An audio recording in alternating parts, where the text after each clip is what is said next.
But, and then I got elected to the town board in Southampton, and I served there for 4 terms. And I got elected because I had been in the community doing work and advocating for families who needed an advocate. Working, middle class, minority families, people who were struggling. Struggling with the cost of living, struggling with opportunity, struggling with access to job and education. And when I got elected to the town board, I ran on that I was there to represent people, not politics. I was not affiliated with a party. I was there to get the job done for people, not for a political party. And I got very involved in cleaning up the finances of the town, looking at a town budget, your taxpayer money, and uncovered multi-million-dollar deficits, commingling of funds, runaway budgets, and then set about fixing that.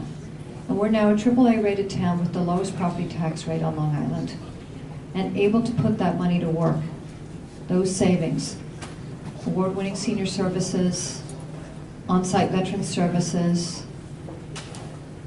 Citizens Response Center. We invested in economic development and jobs programs. And I want to do the same for this district in Congress. I want to make sure that people of all political stripe come together and work together. 89% of Americans feel that Congress is not working for them today, and it's not. We are not dealing with fixing the Affordable Care Act. We are not dealing with how we are going to secure the promise of Medicare and Social Security. We are not dealing with common sense gun safety laws. We are not dealing with some of the very critical foreign policy issues we have.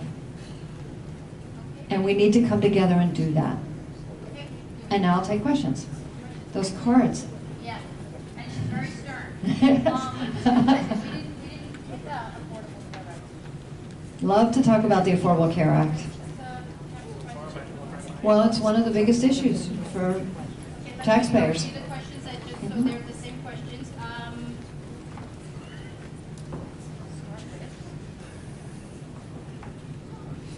There's a huge influx of unaccompanied minors flooding New York State, specifically our schools. What are your thoughts, and what can be done about getting a handle on the situation? It's a situation that touches on a lot of issues. And one of them is border security.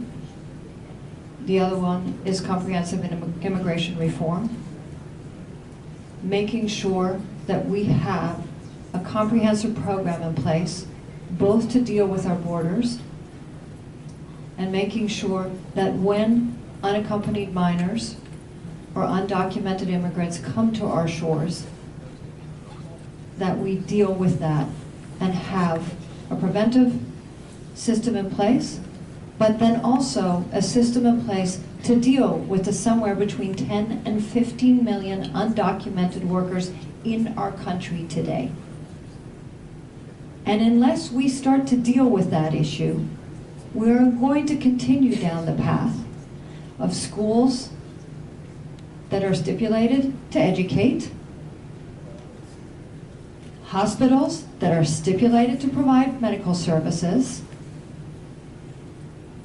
but where there is no path to how we deal with it. Now, I do not think that we can be unrealistic there. Sorry, I just have to keep everything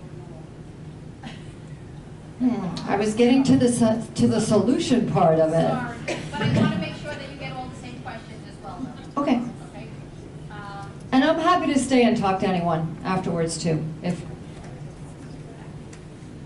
Well, I also want to make, I'll tell you what, your choice. You certainly can either continue on that note for another minute, or you just may not get every set up all of the 6 questions. well, you want to ask me the questions, and then if there's time left, we can circle back to things. Okay. All right. So,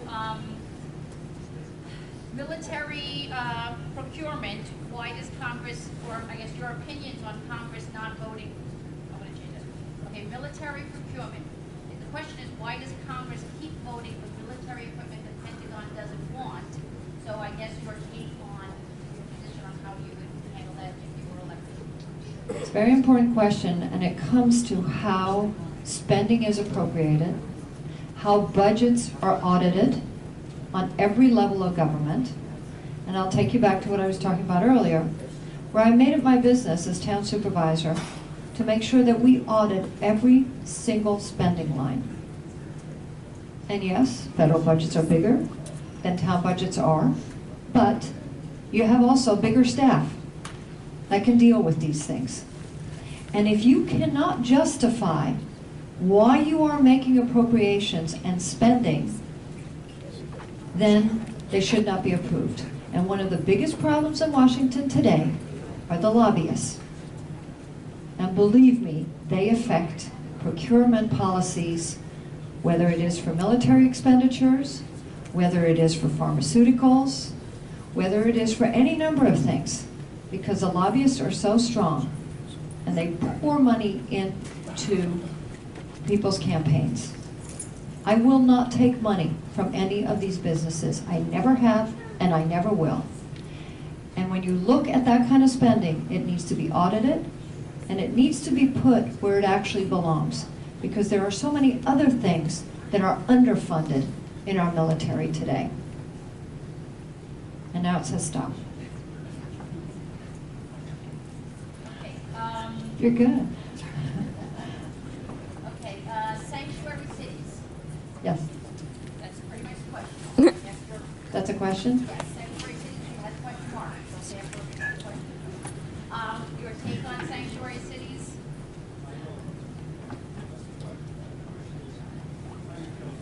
How do I feel about them? I feel that they go right into what we started talking about, which is dealing with a large problem around the non-action on immigration and how to deal with somewhere between 10 and 15 million undocumented workers in this country today, because that's what we're dealing with.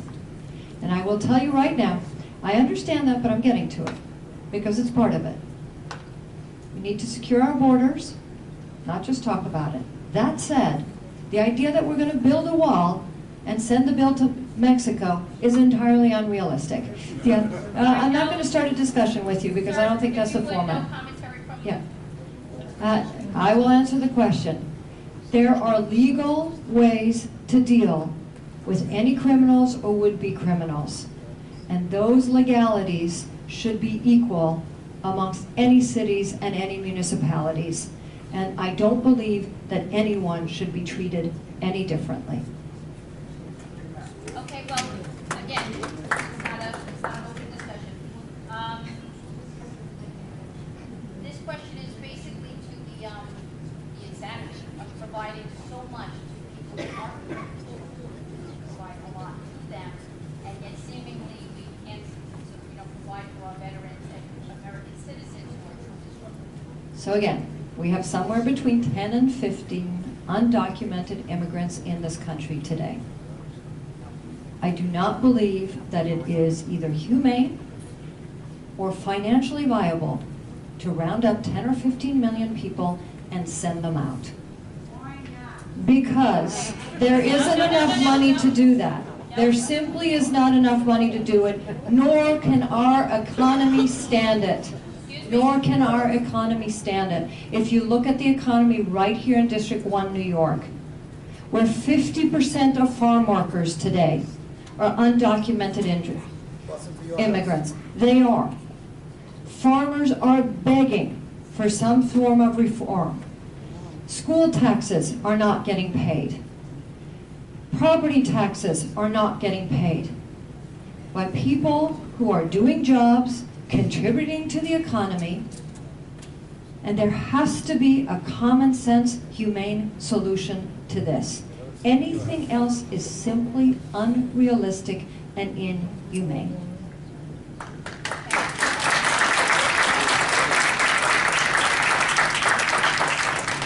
Okay, moving on to a different issue. What will you do to keep Social Security solvent for the next generation? Thank you. Very important question, and very important question to very many families right here in District 1, New York, including veterans. We have one of the largest percentage of veterans right here in District 1, New York. Social Security is not an entitlement. Social Security is something that every single working American has spent their lifetime paying into. It is an agreement that we made with the government. It is. And unlike my opponent, Mr. Zeldin, I do not believe in tying Social Security to the stock market. As a town supervisor, I dealt with the fact that our pension system in New York State is tied to the stock market. And when the stock market crashed in 2008, guess who had to pick up the bill? The taxpayers. And the same thing is going to happen to Social Security. We need to up the payroll tax limit and make sure that people that are making over $500,000, and there are many of them, start paying a percentage that is commensurate with that, so that you and I are not picking up that bill. Nor should we raise the retirement rate age. Okay, this was and just so people know, if you have a great memory, some of the questions are answered in some of the other things that are being said. So I'm trying not to be redundant with every, bring up every single thing. Describe your take on national security. National security is, and always will be, one of the most important issues that faces any country. And today we are dealing with national security in a very different way than we have throughout history. Terrorism is a very new threat to our national security. I don't think it's enough to say, I'm going to be strong on national security, when you're not willing to deal with the problems where they are emanating from. We cannot just say, oh, we're going to close our borders and that will fix it. It doesn't work that way in the 21st century. IT, communications, travel makes it so that people can come and go around this world. There is an unprecedented number of displaced people in this world today. And we have to be part of an international solution to that. But we also have to make sure that terrorists cannot buy guns. And today, we have loopholes in our gun safety laws that make it so that any would-be terrorists on the terrorist watch list can buy guns. They cannot fly commercially, but they can buy guns.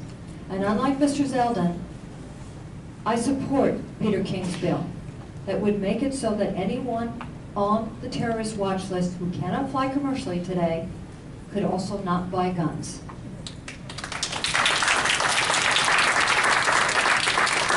Actually, there's a few more minutes to your time to keep it equal to what Zeldin had. So I'm going to actually, there was a couple of questions that were specific to you that did not get to ask of him because they're specific to you. So I'm going to give you one or two of those before we wrap up. Okay, so do you support Hillary Clinton's stance on increasing the amount of Syrian refugees into this country? I'll leave it there. I do not. I do think that we put quotas in place for a reason. It's a fair share thing. And I do believe that we have to make sure that we have a screening system that is airtight. That said, we have to understand, like I just said, there are more displaced people in the world today than has ever been the case. And unless we come up with an international solution to this, where Western Europe is flooded by immigrants today, Asia is flooded by immigrants today, and it is upending geopolitics in a way that we have never seen in history before.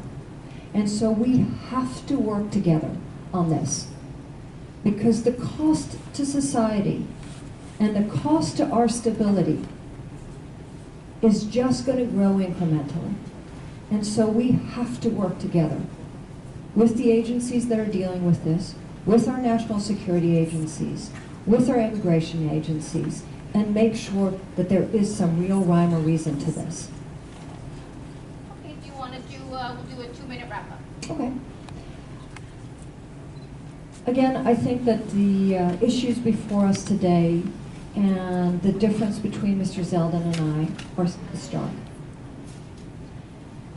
There's a reason 89% of Americans feel that Congress is not working for them today. And I don't think it's enough to say we got 200 some bills passed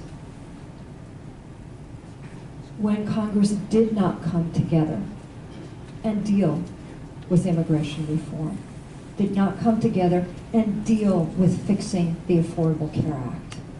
It's not enough to say we're going to repeal and replace. We have to fix what is there today. If we don't, 22 million Americans will lose their insurance tomorrow. 200,000 people lost their insurance because of the collapse of Health Republic. And that was because Congress did not come together and make it happen. There were lots of tools to do it, but it was blocked constantly. Constantly is right. We have to come together and deal with the fact that we have more guns than we have human beings in the United States of America, and we don't know who most people are who have them. And people who have a criminal record, a domestic violence record, a mental health record, are not prevented from buying guns today. It's that simple. This is not talking about undoing the Second Amendment. This is talking about that our kids are safe, that we are safe. We have to make sure that we fix Medicare and not create a voucher program, which again is what Mr. Zeldin wants to do. That's what he's voted for, which means that each one of you will have to negotiate with the insurance companies, and your out-of-pocket costs will go up. Okay, I know we could probably, health insurance, we could probably go on. for We quite a could. while. But you did say that you'll stay around? I'm happy to stay around, yes. Okay, awesome. Thank you all so much. Thank you. And just vote. Wherever you vote, just vote. It's important.